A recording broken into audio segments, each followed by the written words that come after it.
Thor, Odin के बेटे, तुमने अपने राजा के हुक्म की तौहीन की है। अपने घमंड और बेवकूफी की वजह से तुमने इस अमन चैन वाली रियासतों और बेकसूर लोगों को जंग की तबाही और सूनेपन के अंधेरे में धकेल दिया।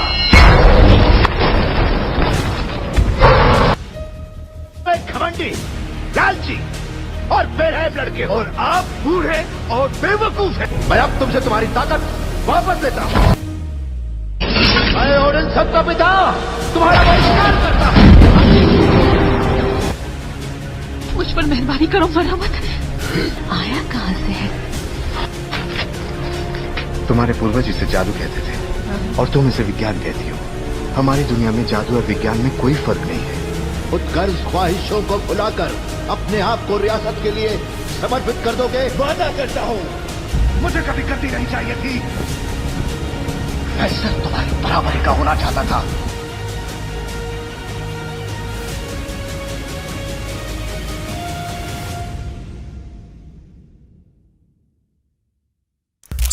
हेलो दोस्तों, क्या हाल चाल है आप सभी के। मैं हूं आपका दोस्त साहिल कपूर। और दोस्तों, आज हम बात करने वाले हैं एक ऐसी मूवी की जिसने मार्वल सिनेमैटिक यूनिवर्स में बिल्कुल नया डायमेंशन खोल दिया है। एक ऐसी दुनिया जहां साइंस है, माइथोलॉजी है, फैमिली ड्रामा और एक एरोगेंट देवता है जो धरती पर आकर सडनली हम्बल हो जाता है। जी हाँ दोस्तों, हम बात कर रहे हैं थॉर मूवी की। देखो, मार्वल सिनेमैटिक यूनिवर्स की मूवीज में एक्सप्लेन कर रहा हूँ। ऑलरेडी मैंने आयरन मैन 1 और 2 एक्सप्लेन कर दी है, वो नहीं देखी है, देख लो, बड़ी इंटरेस्टिंग वीडियोस है और काफी जानने को मिल जाएगा। तो जैसा अपन ने आयरन मैन 2 के पोस्ट क्रेडिट में देखा था, म्योनिर, जो ये साफ इशारा कर रहा था कि नेक्स्ट मूवी होने वाली है थॉर। देखो, इस मूवी को समझने के लिए पहले हम कुछ बेसिक चीजों को समझना पड़ेगा। ये स्टोरी सिर्फ एक प्लेनेट की नहीं है, ये स्टोरी है 9 रेलम्स की, 9 अलग अलग दुनियाएं जो आपस में एक कॉस्मिक स्ट्रक्चर से जुड़ी हुई है, जिसे कहते हैं जिसे यग्drasil कहा जाता है, यानी एक विशाल ब्रह्मांड। इन 9 दुनियाओं के बिल्कुल केंद्र में है हमारी प्यारी धरती, जिसे नॉर्स माइथोलॉजी में कहते हैं मिडगार्ड। और इन सभी रेल्म में सबसे शक्तिशाली, सबसे भव्य रेल्म है एसगार्ड की। एसगार्ड एक गोल्डन किंगडम है जहां रहते हैं बेहद पावरफुल बींग्स। इससे पहले, इतने पावरफुल की धरती के इंसानों ने सदियों से इन्हें देवता मान लिया, और हकीकत में ये थे भी देवता।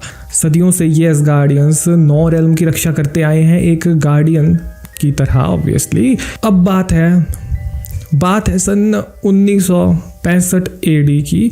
जोटनहाइम एक बर्फीली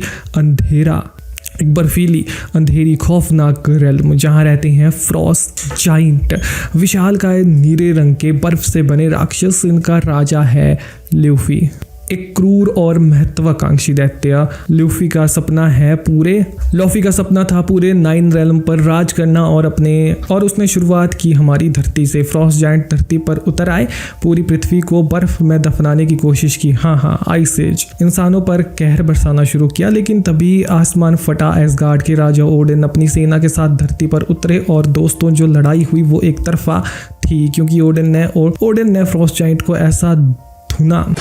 ऐसा धोया कि उन्हें वापस जोटनहाइम भागना पड़ा। और सबसे ज़रूरी, उनकी सबसे बड़ी शक्ति, उनका हथियार cascade of ancient winter, Odin ने छीन लिया। इसके बाद लूफी को शांति का समझौता मानना पड़ा। हम किसी को तंग नहीं करेंगे और आप हमें छोड़ दो, वगैरह वगैरह।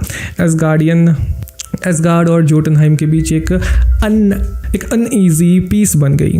हज़ारों साल बाद एसगार्ड में जश्न का माहौल था। आज का दिन बहुत खास है, क्योंकि आज ओडिन अपना राज्य अपने बड़े बेटे को सौंपने वाले हैं। आज Thor, God of thunder, ash gourd का अगला राजा बनने वाला है। और थॉर वो बंदा जो जानता है कि वो सबसे पावरफुल है, दिखता भी है, बोलता भी है, चलता भी है, ऐसे जैसे पूरा यूनिवर्स बस उसकी पर्सनल प्रॉपर्टी हो। उसके हाथ में है म्योनिर। अभी के लिए इस पे वो एन्चांटमेंट नहीं लगा है जिससे कि इसको सिर्फ वर्दी ही उठा सकते हैं, अभी इसको कोई भी उठा सकते हैं।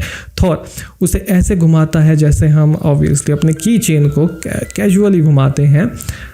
कॉर्नेशन की सेरेमनी शुरू होती है, पूरा एस्गार्ड एक्साइटेड है, लेकिन उधर एक कोने में खड़ा है थॉर का छोटा भाई लोकी गॉड ऑफ मिसचीफ, चालाक, शांत और अंदर ही अंदर जलता हुआ। थॉर जितना फिजिकली स्ट्रांग था, लोकी उतना ही मेंटली शार्प था, लेकिन हमेशा थॉर की छाया में रहता था, हमेशा सेकंड बेस्ट, और ये बात उसे भीतर से खाती थी। जब ओडिन सेरेमनी शुरू करते हैं तभी जोटनहाइम के कुछ फ्रॉस्ट जायंट किसी तरह एस्गार्ड के वॉलेट में घुस जाते हैं, कैस्केट ऑफ एंशिएंट विंटर चुराने की कोशिश करते हैं, लेकिन एस्गार्ड के रक्षक उन्हें रोक देते हैं।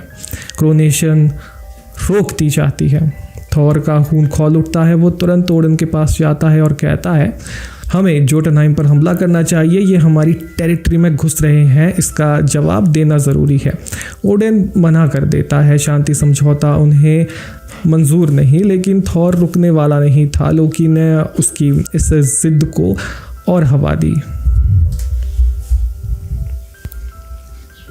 थॉर की सबसे बड़ी गलती, थॉर अपने 4 सबसे करीबी दोस्तों को लेकर निकल पड़ा, वॉरियर्स 3 और सिफ, लेडी सिफ, साथ में लोकी भी। वो जोटनहाइम पहुंचते हैं, लूफी के सामने खड़े हो जाते हैं। शुरुआत में थॉर ने जवाब मांगा, लेकिन बात बिगड़ गई और फिर लड़ाई हो जाती है। थॉर ने म्योनिर से ऐसा कहर ढाया कि जोटनहाइम कांप उठा। उसके दोस्त भी लड़े, लेकिन फ्रॉस्ट जाइंट की संख्या बहुत ज़्यादा थी। धीरे धीरे सब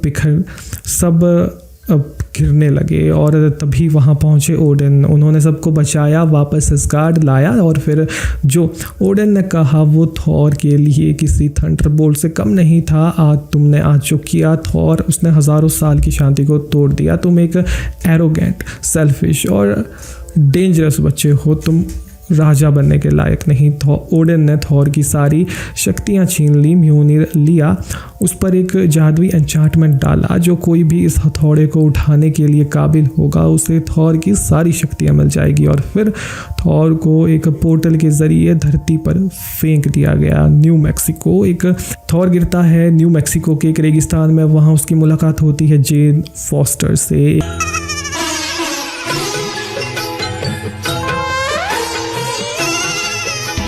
ब्रिलियंट एस्ट्रोफिजिसिस्ट, जो उस रात अपनी टीम के साथ स्काई में एक स्ट्रेंज एटमॉस्फेरिक फेनोमेना स्टडी कर रही थी। जेन के साथ है उसके मेंटोर डॉक्टर एरिक और इंटर्न डार्सी। जी हाँ, डार्सी। आपकी बेटी कमाल है सर, कमाल। लिटरली थॉर उनकी वैन के सामने आ गिरता है। जेन जो एक साइंटिस्ट है, उसे तुरंत समझ आ जाता है कि ये कोई ऑर्डिनरी घटना नहीं है, ये बंदा कहाँ से आया, कैसे आया। इसका मतलब है कि उसकी रिसर्च सही है, दूसरे डायमेंशन एग्जिस्ट करते हैं। थॉर कन्फ्यूज है, डिस्ट्रॉयड पूरे तरीके से उसके हाल ख़राब है, लेकिन एरोगेंस अभी भी बाकी है। जी मतलब वो कहते हैं ना कि फटे तो फटे पर नवाबी ना घटे, वही वाला सिस्टम है थॉर के साथ। अभी वो डिमांड करता है, ऑर्डर करता है।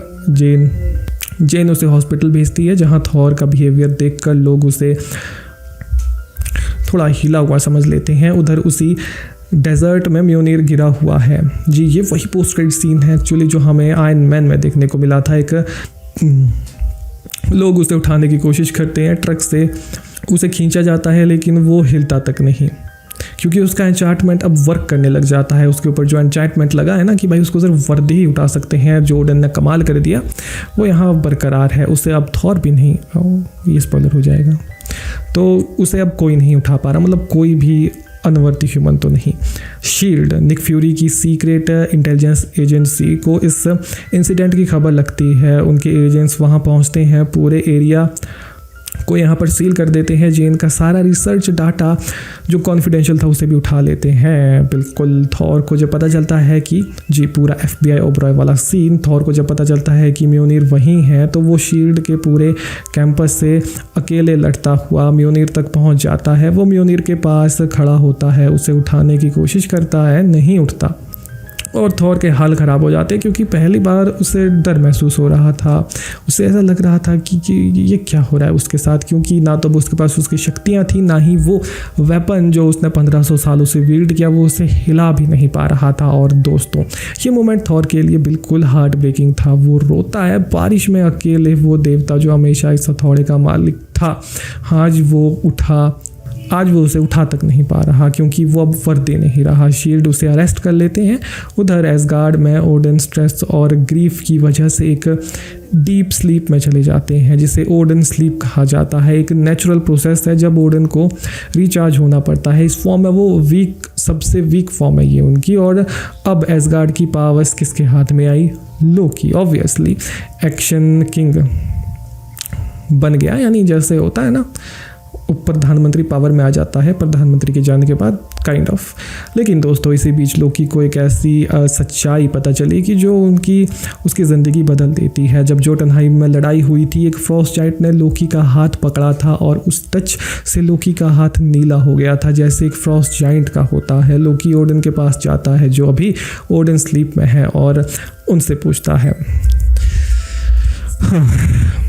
और फिर ओडन उसे सच बता देता है। लोकी, उस युद्ध के बाद जोटनहाइम में एक बच्चा मिला था, लूफी का बेटा, बहुत छोटा बहुत कमज़ोर। फ्रॉस्ट जाइंट ने उसे मरने के लिए छोड़ दिया था, मैंने उसे उठाया, उसे अपना बेटा माना, उसका रूप बदल दिया। वो बच्चा तुम हो लोकी। और ओडन ने कहा था मुझे उम्मीद थी कि एक दिन तुम दोनों भाई मिलकर एसगार्ड और जोटनहाइम के बीच की दोस्ती को बरकरार करोगे, लेकिन ये सुनकर लोकी टूट गया। पूरी ज़िंदगी झूठ में गुजरी क्योंकि उसे लगा उसकी पूरी लाइफ एक झूठ थी। पूरी ज़िंदगी एक ऐसे आइडेंटिटी के साथ वो जिया जो उसकी थी ही नहीं। वो एसगार्डियन नहीं, वो फ्रॉस्ट जाइंट है। वो जो नफ़रत करता था, वो जिससे नफ़रत करता था, वो असल में वही है। इस इमोशनल ओवरलोड में ओडन की तबीयत और बिगड़ जाती है और वो ओडन स्लीप में चले जाते हैं। बेशक बुरे हालों में हो, पर वो अभी भी एक राजा था, उसका दिमाग तेज़ चल रहा था। वो जोटनहाइम जाता है, लूफी से मिलता है और एक डील करता है, तुम एसगार्ड में घुसकर ओडन को मारो, मैं तुम्हें रास्ता दूंगा। उधर वो थॉर के पास धरती पर जाता है, थॉर से झूठ बोलता है, भाई पिताजी नहीं रहे और उन्होंने कहा कि तुम्हारा एसगार्ड वापस आना मना है। थॉर टूट जाता है। वो जेन के साथ धरती पर रहने का फैसला करता है। और दोस्तों इस दौरान जेन और थॉर के बीच या प्यार मोहब्बत क्या बोले, अब थॉर का अब एरोगेंट नहीं रहा, वो हम्बल हो चुका है, वो सुन रहा है, वो सीख रहा है। जेन उसे इस वर्ल्ड के बारे में बताती है और थॉर उसे दूसरे वर्ल्ड के बारे में। दोनों ही एक अलग ही बॉन्डिंग चले जाते हैं, बॉन्डिंग बन जाती है उनकी। उधर एसगार्ड में थॉर के चारों दोस्त बहुत परेशान थे। वो जानते थे कि जो हुआ वो गलत था। वो सीक्रेटली बाइफ्रॉस्ट एक्टिवेट करके थॉर से मिलने धरती पर आ जाते हैं और थॉर को सच बता देते हैं, लोकी ने झूठ बोला था, ओडन अलाइव है, ओडन स्लीप में है। लोकी को जब ये पता चलता है वो घबरा जाता है। वो भेजता है द डिस्ट्रॉयर को। डिस्ट्रॉयर और थॉर का सबसे बड़ा मोमेंट आने वाला है। अब डिस्ट्रॉयर एक मैसिव नियरली इंडेस्ट्रक्टेबल आर्मर है, एसगार्ड का सबसे डेंजरस वेपन। वो न्यूयॉर्क मैक्सिको में पहुंचता है और वो लिटरली उस पूरे टाउन को ही तबाह कर देता है। थॉर के दोस्त लड़ते हैं लेकिन डिस्ट्रॉयर के सामने सब बेबस हो जाते हैं। थॉर के पास कोई शक्ति नहीं है, वो अभी भी ऑर्डिनरी है, ठीक है। लेकिन फिर थॉर एक फैसला करता है और वो अकेले डिस्ट्रॉयर का सामना करने चला जाता है क्योंकि उसे पता था वो उसी के लिए आया था, बिना किसी वेपन के, बिना किसी पावर के। वो कहता है मुझे जाने दो, ये लोग इसमें शामिल नहीं हैं, जो लड़ाई है वो मुझसे है। वो कहता है कि इन सबको जाने दो, ये लोग इसमें शामिल नहीं है, जो लड़ाई है वो मुझसे, मुझे मारकर निकल लो। डिस्ट्रॉयर रुकता है और फिर थॉर को एक ऐसा ब्लो देता है जो लगभग उसे अधमरा कर देता है। थॉर गिरता है, जेन दौड़ती है और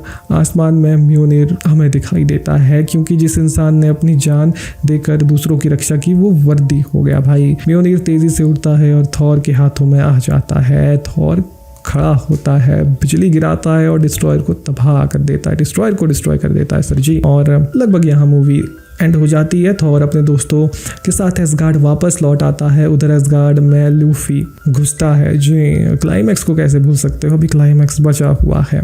ओडन को मारने की कोशिश करता है लेकिन तभी लोकी खुद लूफी को मार देता है क्योंकि लोकी का असली प्लान था ओडन को बचाने का, दिखावा करके उनकी नज़रों में हीरो बनना। लेकिन उसका प्लान वहाँ नहीं रुकता। लोकी अब बाइफ्रॉस्ट को एक्टिवेट करता है और उसे परमानेंटली जोटनहाइम की तरफ लॉक कर देता है ताकि जोटनहाइम हमेशा के लिए तबाह हो जाए, सभी फ्रॉस्ट जाइंट मर जाए और वो प्रूव कर सके कि वो एसगार्ड का वर्दी किंग है। थॉर वहाँ पहुँचता है, लोकी से लड़ता है। यह लड़ाई भाई वर्सेस भाई की थी, लेकिन वो ये भी जानता है कि लोकी वही है जिसके साथ वो पूरी ज़िंदगी रहा है। तो हाँ जी, लड़ते वक्त थोड़ा इमोशनल अनबैलेंस हो जाता है बंदा। थॉर एक डिसीजन लेता है, वो बाइफ्रॉस्ट ब्रिज को ही म्योनीर से तोड़ देता है। इसे जोटनहाइम बच जाता है, लेकिन इससे बाइफ्रॉस्ट टूट जाता है और थॉर और लोकी दोनों वॉइड में गिर जाते हैं। तभी ओडन स्लीप से जागता है, वो वहाँ पहुँचता है, थॉर का हाथ थामता है। थॉर ने लोकी का हाथ थाम रखा है। लोकी थॉर की आंखों में देखता है और फिर खुद हाथ छोड़ देता है। वो इन्फिनिटी वॉइड में गिर जाता है।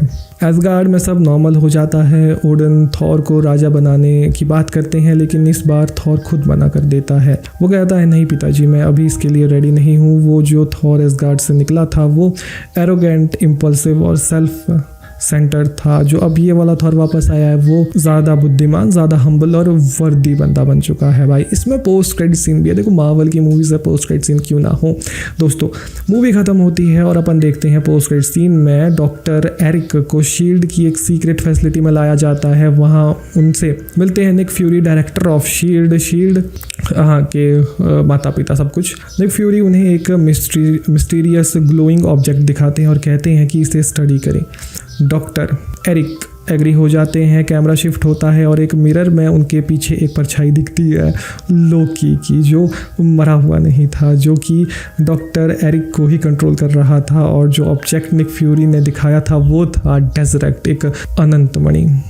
लोकी की असली कहानी यहाँ से शुरू होती है, जो आगे द अवेंजर्स में दिखाई जाती है। खैर, वो सब चीज़ें अगर आपको देखनी है और अवेंजर्स के साथ एक्चुअली मार्वल का फेस 1 कवर हो जाता है, तो हाँ, अपन यहाँ पर पूरे फेस 1 को कवर करने वाले हैं मार्वल के, ठीक है। और उसमें अपन ने iron man 1, iron man 2 cover कर दी है। और अभी यहाँ पर उसके बाद इनक्रेडिबल हल्क आनी थी, वो आयरन मैन 1 और 2 के बीच में है। और फिर कैप्टन अमेरिका, और फिर इससे पहले थॉर, और फिर आएगी द अवेंजर, ठीक है। तो इसमें से अपन ने थॉर और 2 आयरन मैन की मूवीज़ कवर कर ली है।